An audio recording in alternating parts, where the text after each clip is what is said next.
In the summer of 1971, at Stanford University, psychologist Philip Zimbardo launched the Stanford Prison Experiment to probe the psychologist's toll of prison life.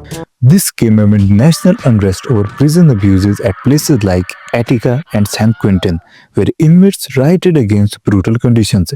Zimbardo aimed to test if ordinary people thrust into guard or prisoner roles would conform to those positions or if personality drove their actions.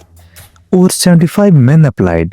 Zimbardo screened them with interviews, personality tests, and medical checks to exclude anyone unstable. He selected 24 wholesome middle class students, mostly white, aged 18 to 25, then flipped a coin to assign 12 as prisoners and 12 as guards. Zimbardo kicked off with realism. Real Palo Alto police arrested the 9 initial prisoners at their homes on Sunday, August 15, 1971, around 10 a.m., charging them with burglary and armed robbery. At prison intake, stripped them naked, searched body cavities, deloused hair with spray, dressed them in smocks, and chained ankles, and then assigned them numbers instead of names like 8612 and 819. Day 1 started tense but calm. Awkward roll calls dragged as guards stumbled into roles. Guards then enforced petty rules like beds must be made perfectly and no talking during meals.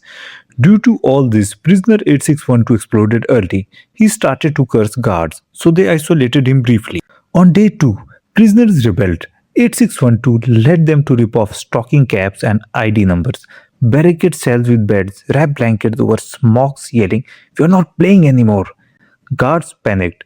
They called reinforcements. 3 off-duty guards rushed in, and night shift also stayed over.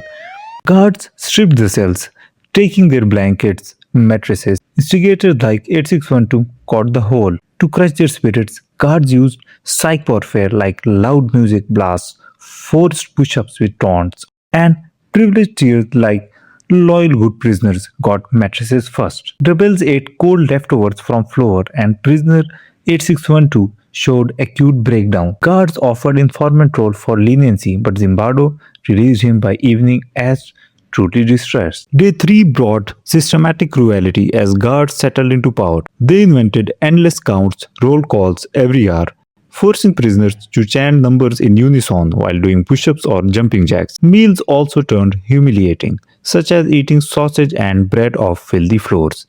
Guards were taunting, "Pigs eat like pigs." Sleep deprivation also hit hard. Noisy whistles at night, banging on bars, light glaring 24/7. Prisoner 819 cracked after solitary, sobbing hysterically, begging for release.